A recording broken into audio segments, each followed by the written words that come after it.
Vaidaber Hashem el Moshe midbar Sinaï. Hashem a parlé à Moshe dans le désert de Sinaï. Mes chers amis, ce Shabbat, avec la paracha de Bamidbar, nous ouvrons le 4e livre de la Torah, le livre qui porte donc ce nom de Bamidbar dans le désert.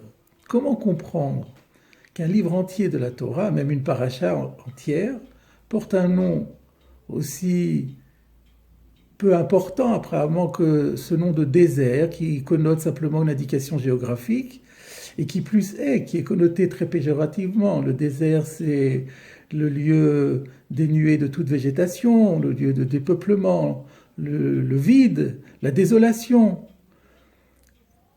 Qu'est-ce que on peut déduire de cela? Le Midrash Rabbah répond à la question. Le Midrash Rabbah nous dit qu'il y a une leçon très importante. Si la Torah nous dit que la parole de Dieu s'est adressée à Moshe dans le désert, c'est pour nous apprendre qu'un homme doit se considérer lui-même comme un lieu désert et déshérité. Ose atzmo que midbar efker. Et que c'est le seul moyen, dit le Midrash, pour être en mesure d'accéder et d'acquérir la sagesse de la Torah.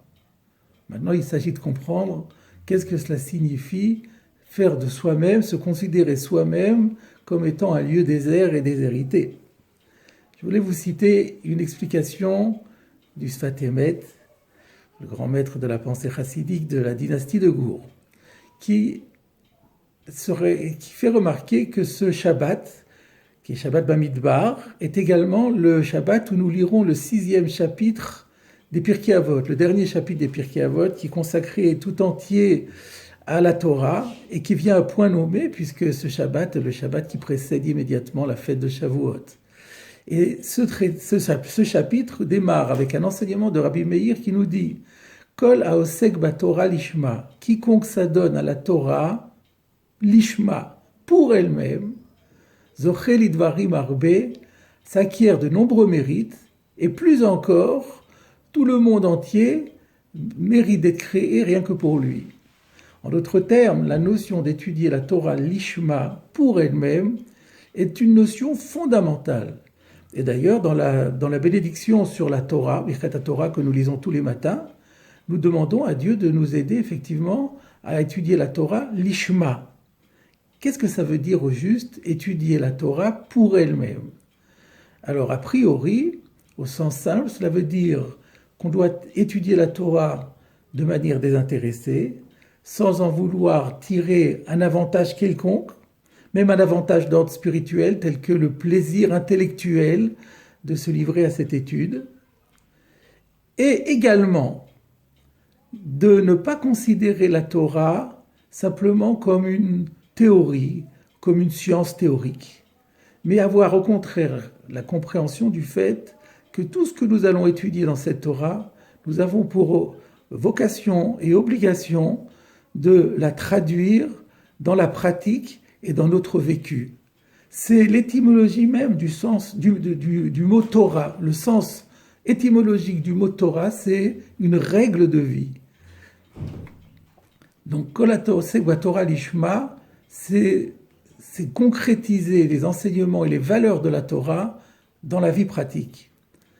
Mais si on réfléchit bien, derrière cet enseignement, il y en a un qui est plus profond encore. C'est que nous prenons conscience de cette façon qu'en réalité, nous ne sommes rien sans Dieu. Et c'est cela se considérer comme un midbar, c'est-à-dire prendre conscience que Dieu nous donne tout. Quand nous levons la main, si Dieu n'était pas là pour nous permettre de lever la main, nous n'y arriverons pas. Notre vie, notre élan vital, nos forces, nos compétences, tout nous vient de Dieu. Dans le Sidour, on trouve cette phrase « Le olam ye'e adam yoreh shamayim, baseter ou bagaloui ». Un homme doit toujours s'appliquer à être un craignant Dieu, baseter ou bagaloui, dans ce qui est caché et dans ce qui est dévoilé. Qu'est-ce que ça veut dire? Dans ce qui est dévoilé, c'est dans les événements qui nous entourent. Tous les événements qui émaillent notre vie, nous devons avoir conscience que tous ces événements sont téléguidés par Dieu. Et de là, nous devons en retirer en concevoir une crainte d'Hachem. Yireh Shamayim Bagaloui. Mais Basseter, dans ce qui est caché, qu'est-ce que nous devons voir? Nous devons comprendre, c'est que dans notre intériorité, notre moi profond, notre vie, notre élan vital, toutes nos forces, c'est Dieu qui nous les donne. À l'instant où Dieu, Chas Shalom, arrêterait, c'est fini. Et donc, en fait, on se rend compte que Dieu, c'est absolument tout. Et que, par conséquent, notre volonté, quand nous étudions la Torah, n'est pas d'accomplir notre volonté, mais d'accomplir sa volonté. Et le Sfat Emet fait encore remarquer que le mot midbar, que nous avons traduit par désert, peut aussi se traduire autrement.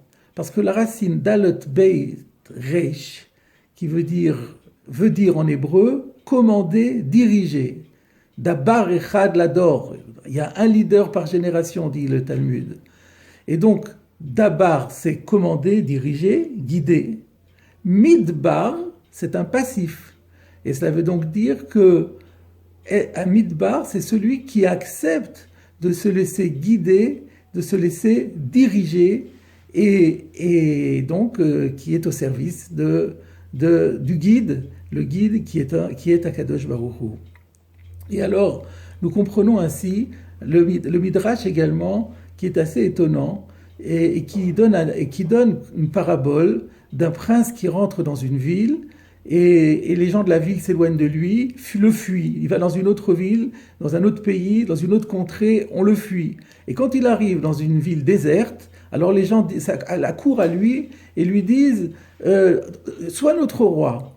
Et alors le Midrash dit, quand Dieu s'est présenté devant la mer s'est retirée. Les montagnes ont sauté en l'air. Mais lorsque Dieu est arrivé dans le désert pour donner la Torah à Israël, alors là, le désert était tout près. On ne comprend pas du tout quelle est l'idée de la parabole. Et là, nous sommes en train de ce que veut dire le Midrash, dit le Sfat Emet, c'est que la mer, elle a des forces. Les montagnes ont des forces.